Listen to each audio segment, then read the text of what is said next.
ವಚನ ಜಾತ್ರೆ 2025 ಪೂರ್ವಭಾವಿ ಸಭೆ ಏಪ್ರಿಲ್ 20ರಿಂದ 3 ದಿವಸ ವಚನ ಜಾತ್ರೆ. ಪಟ್ಟಣದಲ್ಲಿ ಏಪ್ರಿಲ್ 20ರಿಂದ 22ರವರೆಗೆ ನಡೆಯುವ ವಚನ ಜಾತ್ರೆ 2025 ಮತ್ತು ಶತಾಯುಷಿ ಚನ್ನಬಸವ ಪಟ್ಟದೇವರ 26ನೇ ಸ್ಮರಣೋತ್ಸವ ಯಶಸ್ವಿಗೆ ಅಗತ್ಯ ಸಹಕಾರ ನೀಡುವುದಾಗಿ ಜಿಲ್ಲಾ ಉಸ್ತುವಾರಿ ಸಚಿವ ಈಶ್ವರ್ ಖಂಡ್ರೆ ತಿಳಿಸಿದರು. ಪಟ್ಟಣದ ಹಿರೇಮಠ ಸಂಸ್ಥಾನದಲ್ಲಿ ವಚನ ಜಾತ್ರೆ 2025 ಮತ್ತು ಡಾಕ್ಟರ್ ಚನ್ನಬಸವ ಪಟ್ಟದೇವರ 26ನೇ ಸ್ಮರಣೋತ್ಸವ ನಿಮಿತ್ತ ಆಯೋಜಿಸಿದ ಪೂರ್ವಭಾವಿ ಸಭೆಯಲ್ಲಿ ಭಾಗವಹಿಸಿ ಅವರು ಮಾತನಾಡಿದರು. ಶತಾಯುಷಿ ಡಾಕ್ಟರ್ ಚನ್ನಬಸವ ಪಟ್ಟದೇವರು ವಿಶ್ವಗುರು ಬಸವಣ್ಣನವರ ವಾರಸುದಾರರಾಗಿ ಈ ಭಾಗವನ್ನು ಬೆಳಗಿಸುವ ಪ್ರಯತ್ನ ಮಾಡಿದ್ದಾರೆ. ಅವರು ದೈಹಿಕವಾಗಿ ನಮ್ಮೊಂದಿಗೆ ಇಲ್ಲದಿದ್ದರೂ ಕೂಡ ಪೂಜ್ಯರ ಚಿಂತನೆ ಆದರ್ಶ ಸದಾಕಾಲ ನಮ್ಮೊಂದಿಗೆ ಇರುತ್ತದೆ. ನಾಡೋಜ ಡಾಕ್ಟರ್ ಬಸವಲಿಂಗ ಪಟ್ಟದೇವರ ಸಾನ್ನಿಧ್ಯದಲ್ಲಿ ಕಳೆದ 25 ವರ್ಷಗಳಿಂದ ಪೂಜ್ಯರ ಸ್ಮರಣೋತ್ಸವ ಅರ್ಥಪೂರ್ಣವಾಗಿ ಆಚರಿಸಿಕೊಂಡು ಬರಲಾಗುತ್ತದೆ. ಈ ವರ್ಷವು ವಚನ ಜಾತ್ರೆ ಪೂಜ್ಯರ ಸ್ಮರಣೋತ್ಸವ ಐತಿಹಾಸಿಕವಾಗಿ ಆಚರಿಸಲು ಸಿದ್ಧತೆಗಳನ್ನು ಆರಂಭಗೊಂಡಿವೆ. ಈ 3 ದಿನದ ಧಾರ್ಮಿಕ ಸಮಾರಂಭದಲ್ಲಿ ಸದ್ಭಕ್ತರು ಹೆಚ್ಚಿನ ಸಂಖ್ಯೆಯಲ್ಲಿ ಭಾಗವಹಿಸಬೇಕೆಂದು ತಿಳಿಸಿದರು.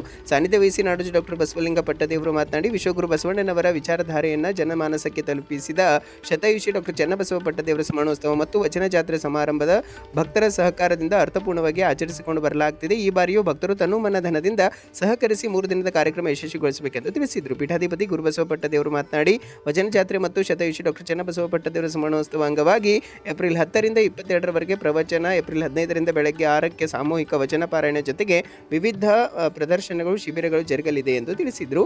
ನಾರಂಜ ಸಕ್ಕರೆ ಕಾರ್ಖಾನೆ ಅಧ್ಯಕ್ಷ ಡಿ ಕೆ ಸಿದ್ದರಾಮ ಮಾತನಾಡಿ, ಶತಾಯುಷಿ ಡಾಕ್ಟರ್ ಚನ್ನಬಸವ ಪಟ್ಟದೇವರು ಗಡಿ ಭಾಗದಲ್ಲಿ ನಡೆದಾಡುವ ದೇವರಾಗಿದ್ದರು. ಅಂತಹ ಪೂಜ್ಯ ಸ್ಮರಣೋತ್ಸವ ಯಶಸ್ವಿಗೆ ತನುಮನ ಧನದಿಂದ ಸಹಕಾರ ನೀಡುತ್ತೇವೆ ಎಂದರು. ಭಾರತೀಯ ಬಸವ ದರ್ಗದ ಅಧ್ಯಕ್ಷ ಬಾಬು ವಾಲಿಯವರು ಬಸವಗುರು ಪೂಜೆ ನೆರವೇರಿಸಿದ್ರು. ಮಹಾಲಿಂಗ ಸ್ವಾಮೀಜಿ, ಬಸವ ಮುರುಗೇಂದ್ರ ಸ್ವಾಮೀಜಿ ಸಮ್ಮುಖ ವಹಿಸಿದ್ರು. ಇದೇ ವೇಳೆ ವಚನ ಜಾತ್ರೆ 2025 ಮತ್ತು ಶತಾಯುಷಿ ಡಾಕ್ಟರ್ ಚನ್ನಬಸವ ಪಟ್ಟದೇವರ 26ನೇ ಸ್ಮರಣೋತ್ಸವ ಸ್ವಾಗತ ಸಮಿತಿ ಗೌರವಾಧ್ಯಕ್ಷರಾಗಿ ಮಾಜಿ ಶಾಸಕ ಪ್ರಕಾಶ್ ಖಂಡ್ರೆ ಮತ್ತು ಸ್ವಾಗತ ಸಮಿತಿ ಅಧ್ಯಕ್ಷರಾಗಿ ಜಿಲ್ಲಾ ಉಸ್ತುವಾರಿ ಸಚಿವ ಈಶ್ವರ್ ಖಂಡ್ರೆ ಅವರನ್ನು ಸರ್ವಾನುಮತದಿಂದ ಆಯ್ಕೆ ಮಾಡಿ ಸ್ವಾಗತ ಸಮಿತಿ ಅಧ್ಯಕ್ಷ ಈಶ್ವರ್ ಖಂಡ್ರೆ ಅವರನ್ನು ಉಭಯ ಪೂಜ್ಯರು ಸನ್ಮಾನಿಸಿ ಗೌರವಿಸಿದ್ರು. ಈ ಸಂದರ್ಭದಲ್ಲಿ ಪುರಸಭೆ ಮಾಜಿ ಅಧ್ಯಕ್ಷ ಸಿದ್ದರಾಮಪ್ಪ ವಂಕೆ, ಜಿಲ್ಲಾ ರೈತ ಸಂಘದ ಅಧ್ಯಕ್ಷ ಸಿದ್ದರಾಮಪ್ಪ ಅಣದೂರೆ, ಪ್ರಮುಖರಾದ ಚಂದ್ರಕಾಂತ್ ಪಾಟೀಲ್, ಸೋಮನಾಥ ಪಾಷ್ಟೂರೆ, ಗುಂಡಪ್ಪ ಸಂಗಮಕರ್, ಬಸವರಾಜ್ ವಂಕೆ, ಶಿವಕುಮಾರ್ ಕಲ್ಯಾಣಿ, ಶಂಭುಲಿಂಗ ಕಾಮಣ್ಣ, ಜಯರಾಜ್ ಪಾತ್ರೆ, ಸಂಗಮೇಶ್ವಾಲೆ, ವಿಲಾಸ್ ಬಕ್ಕ, ಡಾಕ್ಟರ್ ಅಮಿತ್ ಅಷ್ಟೂರೆ, ವಿಶ್ವನಾಥ್ ಬಿರಾದಾರ್, ಸಿದ್ದಯ್ಯ ಕೌಡಿಮಠ್, ಬಾಬುರಾವ್ ಜಲ್ದೆ, ರೇಖಾಬಾಯಿ ಅಷ್ಟೂರೆ, ಮಲ್ಲಮ್ಮ ನಾಗನ್ಕೆರೆ, ಮಹಾನಂದ ದೇಶ್ಮುಖ್, ಡಾಕ್ಟರ್ ಅನಿಲ್ ಕುಮಾರ್ ಸುಕಾಳಿ ಸೇರಿದಂತೆ ಮುಂತಾದವರು ಇದ್ದರು. ಅತ್ಯಂತ ಅರ್ಥಪೂರ್ಣವಾಗಿ ಬಹಳಷ್ಟು ಗೋಷ್ಠಿಗಳು, ಅನೇಕ ವಿಷಯಗಳಿದ್ದಾರೆ, ರೈತರಿದ್ದಾರೆ, ಯುವಕರಿದ್ದಾರೆ, ಮಹಿಳೆಯರಿದ್ದಾರೆ, ಅನೇಕ ಸಮಸ್ಯೆಗಳಿದ್ದಾರೆ. ಎಲ್ಲ ಗೋಷ್ಠಿಗಳ ಮುಖಾಂತರ ಅದಕ್ಕೆ ಒಂದು ಸಮಸ್ಯೆಗಳ ನಿವಾರಣೆ ಮಾಡುವಂಥ ದೃಷ್ಟಿಯಿಂದ ಅರ್ಥಪೂರ್ಣವಾಗಿ ಗೋಷ್ಠಿಗಳು ನಡೆಯಲಿ. ಈ ಕಾರ್ಯಕ್ರಮಕ್ಕೆ ಸನ್ಮಾನ ಮುಖ್ಯಮಂತ್ರಿಗಳು, ಸನ್ಮಾನ ಉಪಮುಖ್ಯಮಂತ್ರಿಗಳು, ಕೇಂದ್ರ ಸಚಿವರು ಪಕ್ಷಾತೀತವಾಗಿ ಎಲ್ಲರಿಗೆ ಆಹ್ವಾನ ಮಾಡಲಿಕ್ಕೆ ಬರುತ್ತೆ. ಜೊತೆಯಲ್ಲಿ ಶ್ರೇಷ್ಠ ಮಠಾಧೀಶರು, ಶ್ರೇಷ್ಠ ಸಾಹಿತಿಗಳು, ಸಂಸ್ಕೃತಿಗಳ ಬಗ್ಗೆ ಅಭಿಮಾನ ಇಟ್ಕೊಂಡಂಥವರು ಅಂಥವರಿಗೆ ಆಹ್ವಾನ ಮಾಡಲಿಕ್ಕೆ ಬರುತ್ತೆ. ಪೂಜೆಗಳು ಎಲ್ಲರಿಗೆ ಅಧಿಕಾರ ಮಾಡಿದ್ದಾರೆ, ಅವರೆಲ್ಲರಿಗೆ ಆಹ್ವಾನ ಮಾಡುವಂಥ ಕೆಲಸ ಇವತ್ತು ನಾವು ಎಲ್ಲರೂ ಸೇರಿ ಮಾಡಿ. ಮತ್ತು ನಾನು ಸ್ವಾಗತ ಸಮಿತಿಯ ಅಧ್ಯಕ್ಷನಾಗಿದ್ದು ಇದೊಂದು ನಿಮಿತ್ತಕ್ಕೆ ಮಾತ್ರ.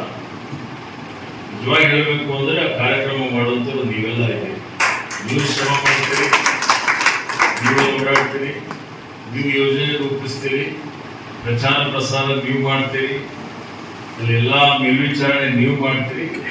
ಅದಕ್ಕೆ ಎಲ್ಲ ರೀತಿಯಲ್ಲಿ ಪೂಜ್ಯರ ಸಾನ್ನಿಧ್ಯದಲ್ಲಿ ಅದರ ಶ್ರೇಷ್ಠ ಯಾರಿಗಾದ್ರೂ ಸಲ್ತದೆ ಅಂತ ಹೇಳಿದರೆ ಎಲ್ಲ ಭಕ್ತರಿಗೆ ಸಲ್ತದೆ ಅನ್ನುವಂಥ ಮಾತನಾಡಿ ನನ್ನ ಕಡೆಯಿಂದ ಉಸ್ತುವಾರಿ ಮಂತ್ರಿಯಾಗಿ ಇವತ್ತು ನಮ್ಮ ಶಾಸನ ಕಡೆಯಿಂದ ಏನು ಸಹಕಾರ ಸೇವೆ 25 ನಿಮಿಷ ಮಾತನಾಡಿದ್ದಾರೆ ನಿರಂತರವಾಗಿ. ಈಗ ನಾವೆಲ್ಲರೂ ಅತ್ಯುತ್ತಮ ಸಲಹೆಗಳನ್ನು ನೀಡಿದಿರಿ, ಒಳ್ಳೆಯ ಸಲಹೆಗಳದಾವ. ಅದೇ ಒಂದು ನಮಗೆ ಬೆಳಕಿದೆ, ಆ ಒಂದು ಕಳಕಳಿ ಅಪ್ಪೋರು ಮೈ ತುಂಬ ತುಂಬಿಕೊಂಡಿದ್ದಾರೆ. ಅವರು ಸುಮಾರು ವರ್ಷದಿಂದ ಬಹುತೇಕ ನಮ್ಮ ನಾಡಿನಲ್ಲಿ ಸಾಕಷ್ಟು ಜಾತ್ರೆಗಳು ನಡೀತಾವೆ. ವಚನ ಜಾತ್ರೆ ಅಂತಕ್ಕಂಥದ್ದು ನಡೆಯೋದು ಏಕೈಕ ಅಂದ್ರೆ ಅದು ಭಾಲ್ಕಿಯಲ್ಲೇ ನಡೀತದೆ. ಅದನ್ನು ಇನ್ನಿಟ್ಟು ಜನಪರ, ಜೀವಪರ ಅದು ಹೆಚ್ಚಿಸೋ ಸಲುವಾಗಿ ಅದೊಂದು ವಚನ ರಥೋತ್ಸವ ಮಾಡಬೇಕಂತಕ್ಕಂಥ ಸಂಕಲ್ಪ ಅವ್ರದ್ದು ಸುಮಾರು ದಿನದ ಹಿಡಿದು ಇದೆ. ಹೆಚ್ಚಿನ ಜನ ಬರಂಗ ಇದಕ್ಕೊಂದು ಹೊಸ ರೂಪ ತುಂಬಂಗ ಹೆಚ್ಚಿನ ರೀತಿಯಲ್ಲಿ ಇದ್ರ ಜನರ ಸದುಪಯೋಗ ಮಾಡ್ಕೋಬೇಕು ಅಂತಕ್ಕಂಥ ಕಳಕಳಿ ಅಪ್ಪೋದಿದೆ.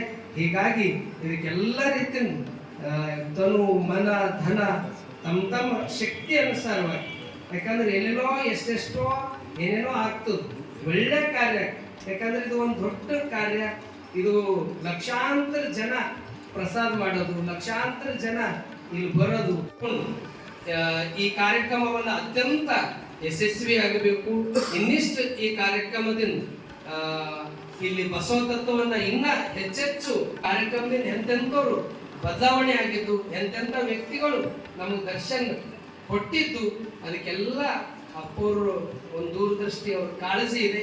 ಹೀಗಾಗಿ ತಮ್ಮೆಲ್ಲರಿಗೂ ನಾನು ವಿನಂತಿ ಮಾಡ್ಕೊತೀನಿ, ಇದು ಹೆಚ್ಚಿನ ರೀತಿಯಿಂದ ಕಾರ್ಯಕ್ರಮ ಇನ್ನೂ ಯಶಸ್ವಿ ಆಗಂಗ, ಇಡೀ ರಾಷ್ಟ್ರ ಮಟ್ಟದ ವ್ಯಕ್ತಿಗಳು ಇಲ್ಲಿ ಬರಂಗ, ಇನ್ನೂ ಇದು ವ್ಯಾಪಕವಾಗಿ ಬೆಳಿಲಿಕ್ಕೆ ನಿಮ್ಮೆಲ್ಲರ ತನು ಮನ ಧನ ಅದ್ರ ಜೊತೆ ಪೂರ್ತಿ 10 ತಾರೀಕು ಹಿಡ್ಕೊಂಡು 22 ತಾರೀಕಿನ ತಾವೆಲ್ಲರೂ ಪರಿವಾರ ಸಮೇತ ಕಾರ್ಯಕ್ರಮದಲ್ಲಿ ಪಾಲ್ಗೊಳ್ಬೇಕು. ಮತ್ತು ಗುರುಬಸವ ಪಟ್ಟದೇವರು ಕಾರ್ಯಕ್ರಮಗಳನ್ನು ಮಾಡ್ತಾ ಇದ್ದಾರೆ. ಅದು ನಿಮ್ಮೆಲ್ಲರ ಸಹಕಾರದೊಂದಿಗೆ. ನಿಮ್ಮೆಲ್ಲರ ಸಹಕಾರ ಇಲ್ಲ ಅಂದ್ರೆ ಅದು ಸಾಧ್ಯನೂ ಇಲ್ಲ. ನೀವೆಲ್ಲರೂ ಪ್ರತಿಯೊಬ್ಬರು ಶ್ರದ್ಧೆ ಭಕ್ತಿಯಿಂದ ಒಳ್ಳೆ ರೀತಿಯಿಂದ ಸಹಾಯ ಸಹಕಾರ ಮಾಡಿದ ಪರಿಣಾಮವಾಗಿ ಬಹಳ ಒಳ್ಳೆಯ ರೀತಿಯಿಂದ ಆ ನಿಟ್ಟಿನಲ್ಲಿ ಮಾಡಬೇಕು. ಸಾಧ್ಯ ಆದರೆ ಮುಖ್ಯಮಂತ್ರಿ ಉಪಮುಖ್ಯಮಂತ್ರಿಗಳನ್ನು ಕರೆಸಬೇಕು. ಇದೇ ಒಂದು ಸಂದರ್ಭ ಇರ್ತದೆ, ನಮ್ಮ ಮಠ ಬೆಳೆಸ್ತಕ್ಕಂಥದ್ದು, ನಮ್ಮ ಜನರಿಗೆ ಪರಿಚಯ ಮಾಡ್ತಕ್ಕಂಥದ್ದು, ನಾವು ಮಾಡಿರ್ತಕ್ಕಂಥ ಸಾಧನೆಗಳನ್ನು ಇಡೀ ರಾಜ್ಯಕ್ಕೆ ತಿಳಿಸ್ತಕ್ಕಂಥ ಇದೇ ಒಂದು ಅವಕಾಶಗಳಿರ್ತವೆ. ಇಂಥ ಒಂದು ಕಾರ್ಯಕ್ರಮಗಳಿಗೆ ಕರೆಸಿ ಬಾಲ್ಕಿಯ ಹೆಸರನ್ನು ಇನ್ನೂ ಉನ್ನತ ಮಟ್ಟಕ್ಕೆ ವಚನ ರಥೋತ್ಸವ, ಅದು ಎಳೆಯದನ್ನು ಸಹಿತ ಅದಕ್ಕೆ ನಾವು ವಚನ ರಥೋತ್ಸವ ಅಂತ ಮಾಡೋದು. ಅದರಲ್ಲಿ ವಚನಗಳು ಕಟ್ಟೆ ಇರಬೇಕು. ಮತ್ತು ಬೇರೆಯಲ್ಲೆಲ್ಲ ಸ್ವಾಮಿಗಳು ಕುಂತು ಹೋಗ್ತಾರೆ, ಅದು ಅಲ್ಲ. ನಮ್ಮದು ಬಸವ ತತ್ವ ಇದೆ, ಅದಕ್ಕೆ ವಚನ ರಥೋತ್ಸವ ಅಂತಂದ್ರು ವಚನ ರಥಾನೆ ಅಂತ ಅನ್ನೋದು ನನಗೆ ಸೂಕ್ತದ ಅಂತ ನನ್ನ ವಿಚಾರ. ನಮ್ಮ ಶಕ್ತಿಯಾನುಸಾರ ನಮ್ಮ ಸೇವೆಯನ್ನು ಮಾಡೋಣ.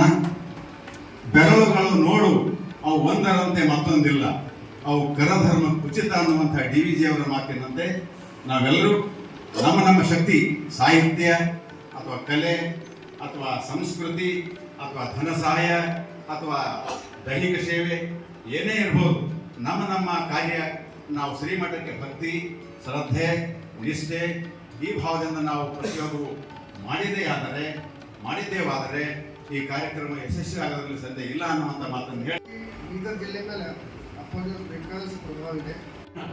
ಎಲ್ಲ ರೀತಿ ನಾವು ಸರ್ಕಾರ ಮಾಡ್ತೀವಿ ಅಂತ ಹೇಳಿ ಮುಂದೆ ಮಾಡ್ಬೋದು.